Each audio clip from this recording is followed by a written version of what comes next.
Hola, ¿qué tal?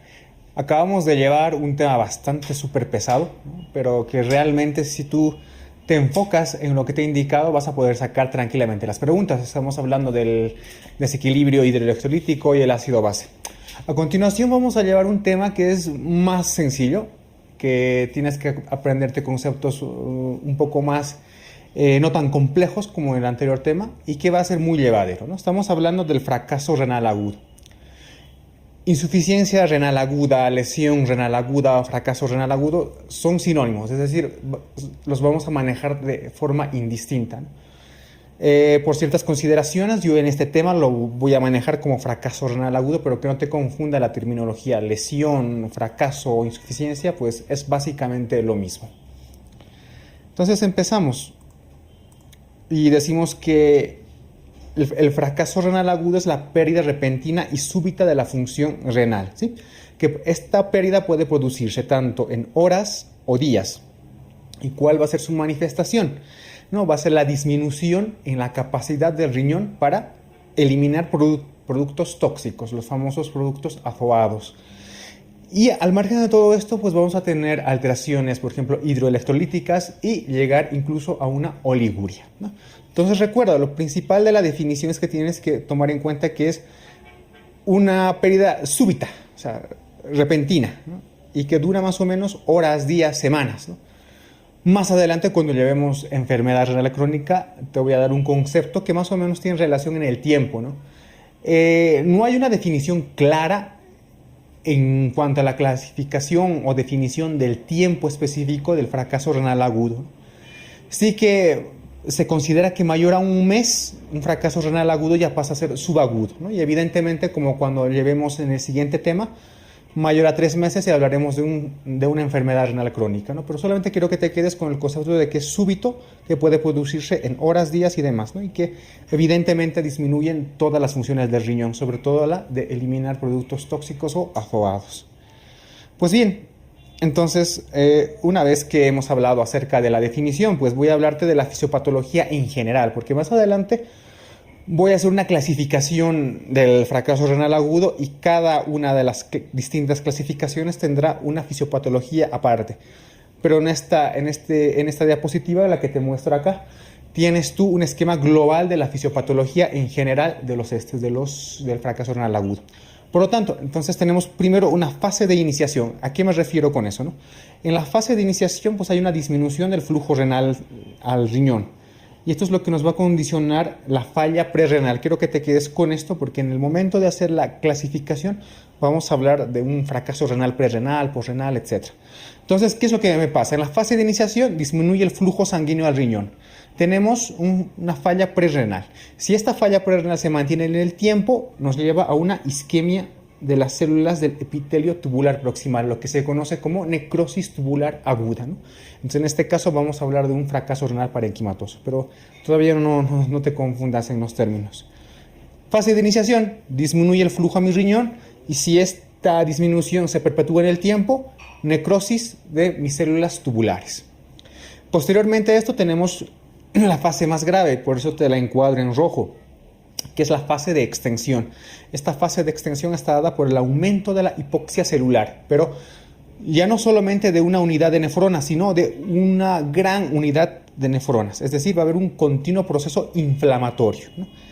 Entonces, y este proceso inflamatorio es mucho más intenso a nivel córtico-medular, es decir, hay una extensa lesión en la región medular externa. Y por último, si es que nosotros logramos tener un tratamiento o llevar a cabo un tratamiento adecuado, pues este fracaso renal agudo entra en fase de mantenimiento y reparación. Es decir, durante esta fase las células se reparan, migran, las que están en proceso ya de degenerativo entran en apoptosis, hay una proliferación de estas células a nivel del glomérulo, a nivel del túbulo, y de esa manera se mantiene la estabilidad y la funcionalidad, sobre todo tubular, ¿no? Sobre todo tubular, quiero que recuerdes esto. Por último, la fase de recuperación. En esta fase es solamente una secuencia de la fase de mantenimiento y reparación, ¿no? continúa la diferenciación celular, los túbulos vuelven a tener sus funciones normales, se restablece la polaridad celular epitelial y por lo tanto el filtrado glomerular, que es lo más importante, vuelve a ser normal. Bien, hemos hablado de la fisiopatología en general del fracaso renal agudo. Y te he dicho de que este fracaso renal agudo lo vamos a dividir en 3 tipos, ¿no? De acuerdo a su etiología. Entonces, de acuerdo a la etiología, el fracaso o lesión renal agudo se clasifica en 3 tipos. El primero es el prerrenal, el segundo es intrínseco o parenquimatoso y el tercero es posrenal o obstructivo, ¿sí? Eso sí tienes que aprendértelo de memoria. Entonces, tenemos fracaso renal agudo prerrenal, intrínseco o parenquimatoso, obstructivo u posrenal. Entonces tenemos dentro de las causas, ¿no?, del fracaso renal agudo prerrenal, es que hay una disminución de ¿qué? Del flujo sanguíneo. O sea, no le va a llegar suficiente flujo a nuestro riñón. ¿Y cuáles pueden ser sus causas? Como aquí tú ves en el flujograma, la más importante y la más frecuente, la hipovolemia. Evidentemente esto puede ser por deshidratación, hemorragias, etc., ¿no? Posteriormente, otra cosa frecuente de una FRA prerrenal, pues tenemos a la disminución del gasto cardíaco, la disminución del volumen circulante eficaz, es decir, en situaciones donde hay una retención de agua y por lo tanto no le llega un suficiente flujo a nuestro riñón, sobre todo si hablamos de una insuficiencia cardíaca congestiva y en una insuficiencia hepática, sobre todo en una cirrosis hepática, ¿no? Bien, si hablamos del fracaso renal agudo parenquimatoso o intrínseco, ¿no?, lo vamos a dividir en 3 causas principales. La primera, la glomerular, ¿no? La glomerular solo tienes que recordar como causas principales las glomerulonefritis, ya sean primarias o secundarias. Y en el otro contraste tenemos las alteraciones a nivel vasculares, ¿no? Pueden ser, por ejemplo, vasculitis, como un síndrome de Kruger-Strauss, una enfermedad de Wegener, etcétera, todo lo que se refiere a las vasculitis. Evidentemente, la hipertensión arterial maligna, la púrpura trombocitopénica trombótica pueden condicionarnos un fracaso renal agudo intrínseco, ¿no? Pero de estos 2 vamos a mencionar al tercero, que es el más importante y con el que te tienes que quedar realmente, que es el que se debe a la afectación de los túbulos renales y del intersticio. La afectación de los túbulos renales e intersticio se puede deber a 3 causas, pero principalmente nos referimos a las famosas nefrotoxinas. Estas nefrotoxinas pueden ser de 2 tipos: exógenas, es decir, unos contrastes iodados que se pueden administrar al paciente, por ejemplo, o endógenas, por ejemplo, la mioglobina, cuando se produce una rhabdomiólisis. Al margen de las nefrotoxinas, hay situaciones que pueden dañar a nuestros túbulos, como por ejemplo las septicemias, las infecciones, o como te había mencionado más antes, un fracaso agudo prerrenal que se mantiene en el tiempo me genera una isquemia de estos túbulos. Y bien, por último, para hablarte de la etiología del fracaso renal agudo postrenal, pues tenemos que remitirnos a las obstrucciones, ¿sí? Aquí el riñón está totalmente bien, pero hay una obstrucción en las vías urinarias. Esa obstrucción puede ser tanto a nivel del uréter, a nivel del cuello vesical, etcétera, ¿no?, como vamos a ver más adelante. Bien, entonces quédate con este flujograma y con todo lo que te he indicado. Empezamos a desglosar cada uno de estos. Vamos a empezar con el fracaso agudo prerrenal, ¿no? Entonces, ¿qué tienes que quedarte con esto? Disminución del flujo sanguíneo renal, ¿no? Entonces la alteración va a estar ahí. Te voy a hacer aquí, te muestro un esquema del riñón, ¿no? Y aquí va a estar la alteración, ¿no? Hay una disminución del flujo sanguíneo renal. No le está llegando suficiente sangre a mi riñón. ¿Cuál es la característica del FRA prerrenal? Es que es la causa más frecuente, ¿no?, de fracaso renal agudo. Eso sí es importante que lo encuadres, ¿no? Representa alrededor del 70%. Es decir, es la causa más frecuente del fracaso renal agudo, ¿sí? Y como ya te lo he mencionado en una anterior diapositiva, si se mantiene en el tiempo, pues me produce una necrosis tubular aguda. Bien, otra vez repasamos la etiología del fracaso renal agudo prerrenal. La más importante, evidentemente, la hipovolemia. Entonces, si hablamos un poco de la hipovolemia, las causas pueden ser varias, pero principalmente hablamos de la deshidratación, una deshidratación que puede ser por causas gastroenterológicas, vómitos, diarreas, etcétera, ¿no? También las quemaduras, recuerda que el gran quemado produce un gran desequilibrio hidroelectrolítico y por lo tanto también nos puede llevar a un fracaso renal agudo prerrenal. Y evidentemente las hemorragias, ¿no? Que nos pueden condicionar una hipovolemia. Al margen de la hipovolemia tenemos la disminución del gasto cardíaco. ¿En qué caso se puede dar una disminución del gasto cardíaco? Sobre todo en pacientes que tienen insuficiencia cardíaca o han tenido un infarto agudo de miocardio reciente, etc. Todo lo que tiene que ver con la bomba del corazón. Disminución del volumen circulante eficaz, es decir, cuando el paciente está reteniendo líquido por alguna causa, por ejemplo, una insuficiencia cardíaca aguda o congestiva, una descompensación hepática, o sea, es decir, una ascitis. Hay una concentración del volumen, pero a nivel intersticial, ¿no? Por lo tanto, el volumen circulante eficaz disminuye. Hay casos como por ejemplo en el shock séptico, en los cuales hay una vasodilatación periférica que también nos puede llevar a un fracaso renal agudo prerrenal. Y por último, la alteración en una autorregulación por el tratamiento con fármacos como los analgésicos antiinflamatorios no esteroideos, los bloqueantes del sistema adrenina-angiotensina-aldosterona, como son los IECA o los ARA2, ¿no? Entonces, en general, estas son las causas principales de nuestro fracaso renal agudo prerrenal. O sea, acuérdate un poco sobre todo a relación a la volemia y a la disminución del gasto cardíaco. Bien, aquí voy a hablar de un poco de la fisiopatología, es decir, pero solo del fracaso renal agudo prerrenal, ¿sí? La fisiopatología de la FRA prerrenal. Entonces, a ver, te voy a hacer un pequeño esquema aquí dibujado y lo primero que te voy a hacer es decir es que hay una disminución del flujo sanguíneo renal, ¿verdad? Bien. Entonces, si hay una disminución del flujo sanguíneo renal, ¿qué es lo que pasa? Mi riñón o mi nefrona tienen pues mecanismos de autodefensa. ¿Qué es lo que van a hacer? Me van a activar el famoso sistema renina-angiotensina-aldosterona. Entonces, mi riñón piensa de que, bueno, no me está llegando suficiente líquido, entonces yo tengo que conservar el poco líquido que tengo, ¿no? No lo puedo filtrar, entonces activo el sistema renina-angiotensina-aldosterona. Tú sabes que la angiotensina 2, no voy a volver a explicarlo esto porque lo hemos visto en antihipertensivos en la parte de farmacología, tiene un potente efecto vasoconstrictor en mi arteriola eferente del glomérulo. Para hacerte un esquema más general, este es mi glomérulo, ¿no? Aquí es mi arteriola aferente, la que entra, y mi arteriola eferente, la que sale. Entonces, mi riñón, al activar este sistema renina-angiotensina-aldosterona, pues hace que la angiotensina 2 cause una fuerte vasoconstricción, pero en mi arteriola eferente. Entonces, eso hace que aumente el flujo sanguíneo renal. Por lo tanto, trata de conservar la tasa de filtración glomerular, ¿no? Esto nos puede explicar un montón de cosas, ¿no? Sobre todo, como vamos a ver más adelante, porque si se activa el sistema renina-angiotensina-aldosterona, ¿qué pasa? Se reabsorbe, ¿qué cosa? Sodio y agua, ¿no? Recuerda que la función principal de la aldosterona es la reabsorción de sodio.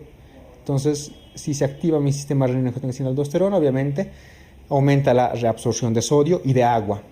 Si aumenta la reabsorción de sodio, pues evidentemente mi sodio urinario va a estar bajo, y esto lo vas a ver más adelante. Por eso quiero que entiendas muy bien la fisiopatología de la FRA prerrenal, ¿no? Y bien, y si retengo agua, ¿qué es lo que a qué me va a llevar esto? Si yo retengo agua, pues me va a llevar a la larga a una oliguria, ¿no? Entonces, básicamente esa es la forma en la cual puedes estudiar la fisiopatología del fracaso renal prerrenal, ¿vale? Bien, pasamos. El FRA parenquimatoso, intrínseco parenquimatoso, es lo mismo, ¿no? Aquí el defecto ya no está en el flujo sanguíneo renal, aquí el defecto está propiamente en el riñón, ¿no? Aquí el defecto está aquí, precisamente, a nivel del riñón, a nivel de mi nefrona está el defecto. ¿Cuál es su definición? Bueno, se produce por una lesión del parénquima renal, evidentemente, ¿no? Es la segunda causa del fracaso renal agudo. La primera es el FRA prerrenal y la segunda el FRA parenquimatoso, ¿no? Representa cerca del 20% de los casos. Y dentro del FRA parenquimatoso, la causa más frecuente es sin duda la necrosis tubular aguda, llamada NTA. Desde ahora vamos a manejar el acrónimo NTA, ¿vale? Entonces, la necrosis tubular aguda es la forma más frecuente del FRA parenquimatoso. ¿Qué tenemos que saber de esto? La etiología, ¿no? Ya habíamos visto que son tres causas principales: vascular, glomerular y tubular. Bien, entonces, dentro de la vascular, ¿no?, principalmente vasculitis, hipertensión arterial maligna, púrpura trombocitopénica, etc. Dentro de la causa glomerular, la glomerulonefritis aguda, primaria, secundaria, etc. Todo lo que se refiere con una alteración de los glomérulos, las famosas glomerulonefritis. La afectación de los túbulos intersticios se dan por tres causas. Primero, una isquemia mantenida. Un fracaso renal agudo prerrenal que se mantiene en el tiempo me produce una isquemia de células tubulares, ¿no? Entonces, y la otra causa, que es la más frecuente, que es la famosa necrosis tubular aguda. Esta NTA es la causa más frecuente de nefroparenquimatoso, ¿sí? A su vez, puede ser por tres causas. Primera, la que te he indicado, una necrosis tubular isquémica debida a la hipoperfusión renal mantenida, ¿sí? Un FRA prerrenal que se convierte en un FRA parenquimatoso por necrosis tubular aguda. Segundo, las nefrotoxinas, que pueden ser endógenas, pueden ser exógenas. Endógenas, la hemoglobina, como puede producirse, por ejemplo, en una anemia hemolítica, la mioglobina, como puede producirse en una rhabdomiólisis, la bilirrubina, proteínas intratubulares, como por ejemplo las cadenas ligeras que se producen en el mieloma, etc. Las nefrotoxinas exógenas pueden ser fármacos, como por ejemplo los AINES, los aminoglucósidos, los contrastes iodados, la fotericina B, etc. ¿Vale? Y evidentemente la septicemia y la infección también te pueden producir NTA. Entonces recuerda de esta diapositiva que la NTA o necrosis tubular aguda es la causa más frecuente de FRA parenquimatoso o intrínseco. Bien, la fisiopatología. Bueno, aquí no voy a hacer mucho detalle porque realmente es bastante evidente. Mira, yo aquí te voy a dibujar un pequeño túbulo, ¿sí? Digamos que es este. Las células tubulares están aquí. Les voy a poner sus núcleos. Acá y acá. Bueno, estas son mis células tubulares. Donde te voy a señalar es la famosa luz tubular, ¿no? La luz tubular. Bien, ¿qué es lo que pasa? Si por alguna causa estas células tubulares mueren, estas células empiezan a desescamar, es decir, empiezan a caer, pero ¿hacia dónde caen? Hacia la misma luz del propio túbulo. Entonces, como van cayendo estas células que están muertas, ¿no?, van disminuyendo el filtrado glomerular. ¿Por qué? Porque van aumentando la presión hacia arriba. Entonces, imagínate esto, pero en muchas nefronas, ¿vale? Entonces, ¿qué es lo que pasa? Como me aumenta la presión hacia arriba, voy a dibujar mi cápsula de Bowman, mi glomérulo. Ya, vale. Entonces, como hay un aumento de esa presión, pues al aumentar esa presión hacia arriba, hace que disminuya el filtrado glomerular, ¿sí? Esa es la fisiopatología básica de la necrosis tubular aguda o del FRA parenquimatoso, ¿sí? Estas células que están en mis túbulos mueren y al morir se desescaman. Al descamarse, pues obstruyen la luz de mi túbulo. Al obstruirse la luz de mi túbulo, aumentan la presión en forma retrógrada. Y como aumentan la presión en forma retrógrada, disminuyen el filtrado glomerular como evento final. Bien, vamos a pasar al FRA obstructivo o posrenal. En este caso, pues ya el problema no está en el flujo sanguíneo ni en el riñón, está en las vías urinarias, es decir, el problema está a este nivel. El problema está en las vías urinarias, ya sea en los uréteres, ya sea a nivel del cuello vesical, a nivel de la uretra, etc. Entonces el fracaso renal agudo obstructivo o posrenal es porque hay una alteración a nivel de las vías urinarias. Por lo tanto, aparece un bloqueo agudo. Quiero que te quedes con esto, ¿no? Es un bloqueo agudo. Entonces, puede haber un bloqueo agudo ya sea parcial o total de la corriente de orina. O sea, la corriente de orina es unidireccional, es decir, sale de los riñones hacia los uréteres, hacia la vejiga y hacia la uretra. Es unidireccional, ¿sí? Entonces, cuando hay una obstrucción a cualquier nivel de las vías urinarias, lo que pasa es que aumenta la presión hidrostática en forma retrógrada y de esa manera hay una interferencia en la filtración glomerular. Bien, ¿cuál es la etiología? Bien, la etiología es básicamente a nivel de las vías urinarias, por lo tanto puede haber causas ureterales, como por ejemplo cálculos, coágulos, una compresión externa, causas a nivel vesical, es decir, a cuello de la vejiga, como puede ser vejiga neurógena, hiperplasia prostática benigna, ¿no? Los cálculos, etc. Y causas uretrales, por ejemplo, estenosis o compresiones externas o válvulas congénitas, por ejemplo, ¿no? Entonces aquí tú ves en la imagen, ¿no?, donde pueden estar ubicadas anatómicamente más o menos las causas de un FRA obstructivo porrenal, como te he indicado, a nivel del uréter, coágulos, cálculos, etcétera, o compresión externa como tumores, ¿no? A nivel del cuello vesical, la hipertrofia prostática, también otras causas pueden ser coágulos de sangre, el cáncer, etcétera, ¿no? Y obviamente causas uretrales, las estenosis. El diagnóstico. ¿Cómo vamos a realizar el diagnóstico del fracaso renal agudo? Bien, lo primero que tenemos que hacer antes de diagnosticar un fracaso renal agudo es evaluar cómo está la creatinina plasmática.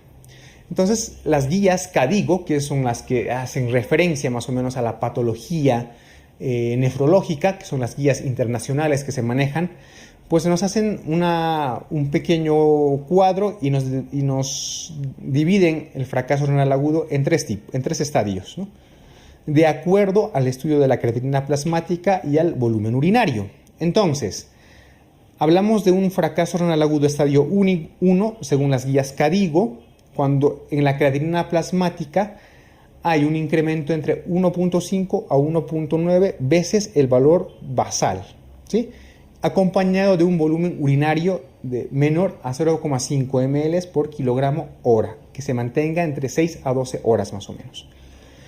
El estadio 2 del fracaso renal agudo es un incremento en 2 a 2.9 veces el valor basal, con un volumen urinario de menor a 0,5 ml kilogramo hora, pero que esa disminución en el volumen urinario dure más de 12 horas, ¿no? Y por último, el estadio 3 es el incremento en más de 3 veces el valor basal o un incremento de una creatinina plasmática mayor a 4 miligramos decilitro o un paciente que esté iniciando terapia sustitutiva renal, ¿no? En estos casos el volumen urinario puede ser de 0,3 mililitros por kilogramo hora en 24 horas o directamente que el paciente presente anuria por 12 horas.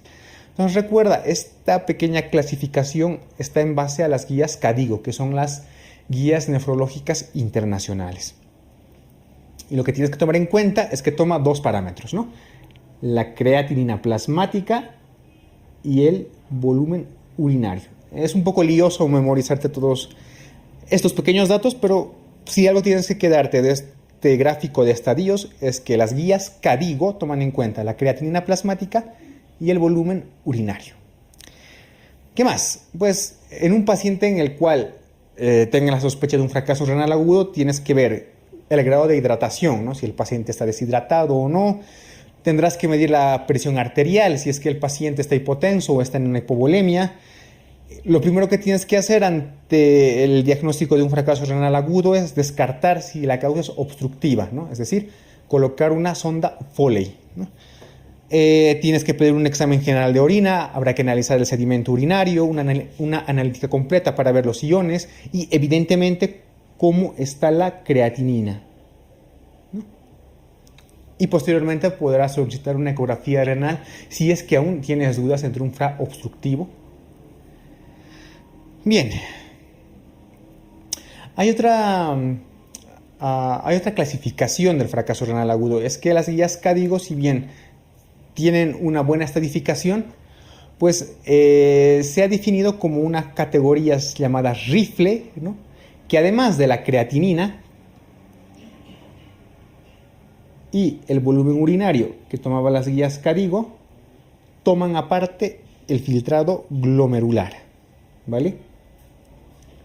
Entonces, estas guías rifle, ¿no?, que vienen del inglés, de risk, riesgo, injury, lesión, failure, fallo, y los, pérdida prolongada de la funcionalidad renal, y E, que es una enfermedad renal ya terminal o avanzada o crónica, ¿vale? Entonces, esta categoría rifle ha unificado por muchos criterios, y actualmente es la más utilizada, ¿sí?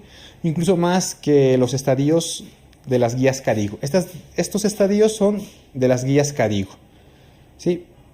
Pero el esquema rifle, al margen de la creatinina y el volumen urinario, también toma en cuenta la tasa de filtrado glomerular. No es necesario que te memorices todas las guías, evidentemente, pero sí que tengas una idea. Evidentemente, rifle viene del inglés, como te lo repito, ¿no? Entonces, el primer estadio sería risk o riesgo, el segundo injury o lesión, el tercero failure o fallo, el tercero loss o pérdida prolongada de la función renal, y el último, la E, la pérdida irreversible o de una función renal. Bien. Entonces aquí te tengo un pequeño esquema, un pequeño flujograma para ver cómo hacemos un diagnóstico del fracaso renal agudo en general. Tenemos que tomar en cuenta, si tenemos un paciente y vemos que hay una elevación de productos nitrogenados, particularmente la creatinina, ¿no? Entonces vemos, si la creatinina es mayor a 0.3 miligramos de lo que era previo a una creatinina normal, sospechamos de un fracaso renal agudo, ¿no?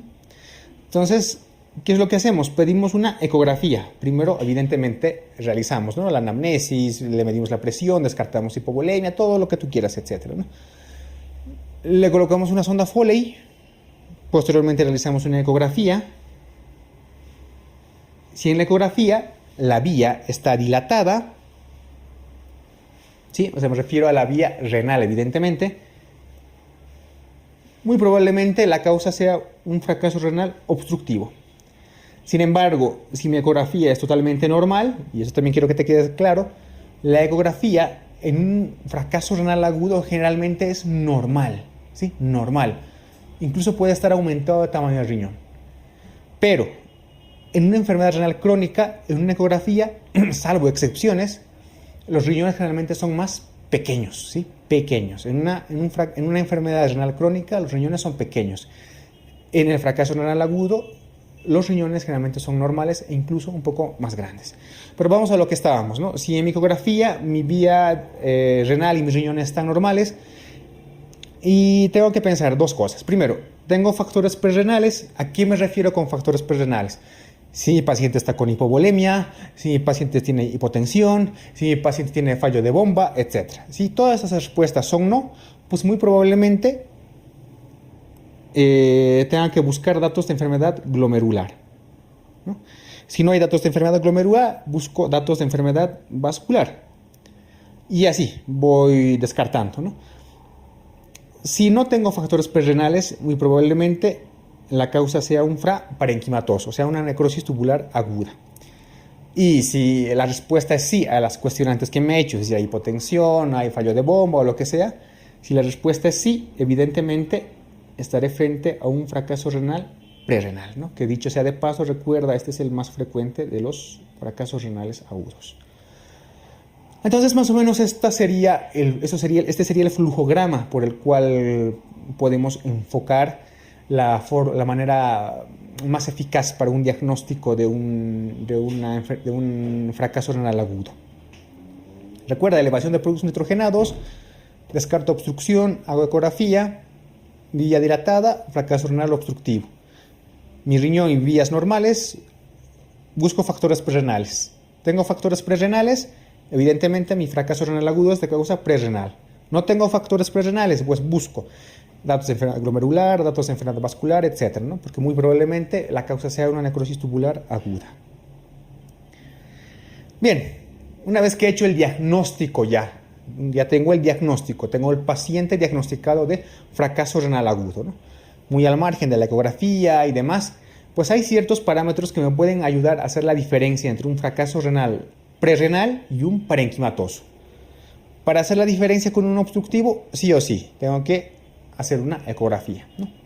Entonces, veo el fracaso renal agudo prerrenal y el fracaso renal agudo parenquimatoso. tienen las siguientes características. De toda esta tabla lo que quiero que te aprendas es principalmente el sodio urinario. El sodio urinario en el fracaso renal agudo de tipo prerrenal siempre está bajo, ¿sí? Bajo. Y en un parenquimatoso va a estar alto. El sodio urinario va a estar alto, ¿sí? ¿Por qué está bajo el sodio urinario en un prerrenal? Porque te he dicho que se activa esta renina, angiotensina, aldosterona. Y evidentemente la aldosterona produce un aumento de la reabsorción de sodio y agua. Hay otro parámetro muy importante que es la famosa excreción fraccionada de sodio, ¿sí? Esta excreción fraccionada de sodio en un prerrenal es -1 y en un parenquimatoso es mayor a 1, ¿sí? El índice de fracaso renal, que tiene relación más o menos con los primeros, en un prerrenal es menor a 1 y en un parenquimatoso es mayor a 1. El sedimento, generalmente el prerrenal puede no mostrar sedimento, o si muestra, pues hay cilindros hialinos. Y en el parenquimatoso sí que evidenciamos cilindros de tipo granuloso, ¿sí? ¿Cuál es la clave de todos estos parámetros, ¿no? Urea-creatinina, urea-orina, urea-plasma, creatinina-plasma, urea-orina, urea-plasma, etcétera, que todo parece una confusión real en tu cabeza. Todo lo que te he subrayado tienes que memorizártelo. Es decir, fracaso renal agudo prerrenal, sodio urinario bajo, parenquimatoso, sodio urinario alto, excreción fraccionada de sodio, prerrenal bajo, parenquimatoso alto, ¿no? A excepción de todo lo que te he señalado, los demás parámetros, urea-orina, uroplasma, creatinina-plasma, etc., haces lo siguiente. En el prerrenal todo es mayor y en el parenquimatoso todo es menor, ¿sí? En relación a estos parámetros.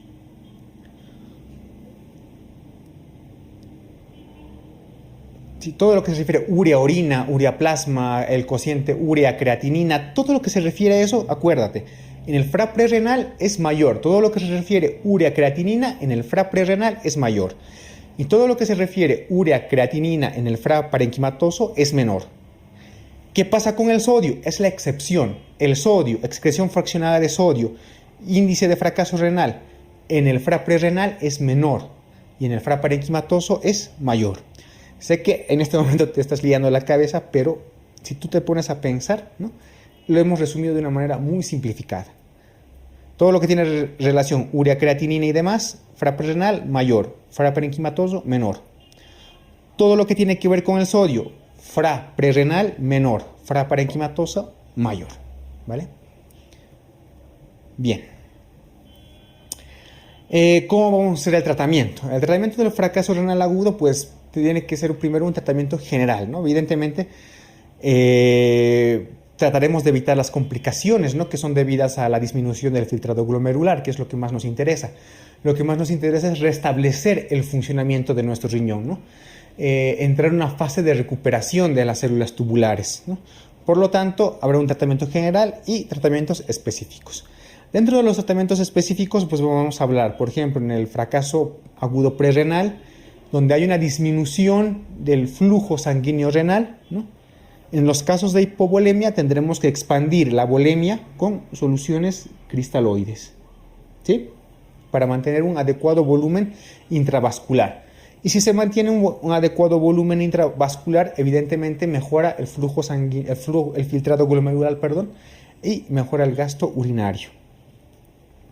Si además hemos expandido la volemia, etcétera, y aún hay oliguria, ¿sí?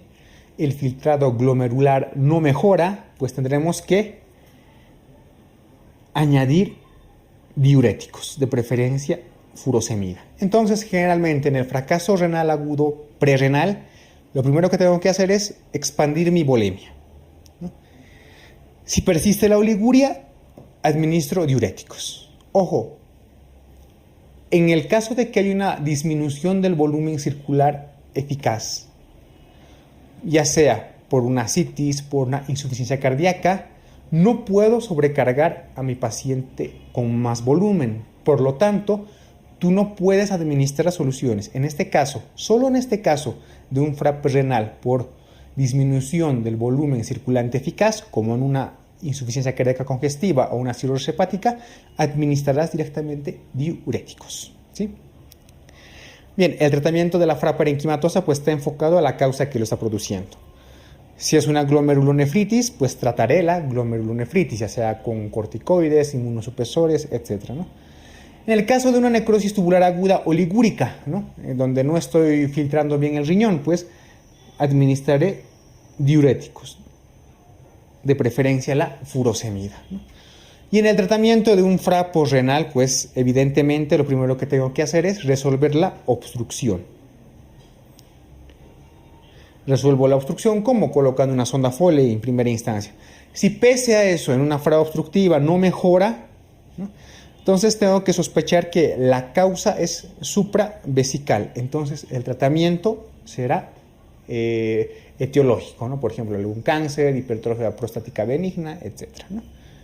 Entonces, en una primera instancia coloco la sonda Foley y si pese a eso no funciona, tengo que sospechar otra causa y tengo que realizar el tratamiento de esa causa. Bien, de esta manera hemos terminado el segundo tema. Es un tema mucho más sencillo, mucho más entendible que el primer tema, ¿no? Y como te darás cuenta, con conceptos muy específicos, pues lo puedes sacar tranquilamente las preguntas. Quédate principalmente con la etiología, ¿sí? Un poco de los estadios del fracaso renal agudo, ¿no?, y el algoritmo diagnóstico que te he mostrado en la diapositiva previa.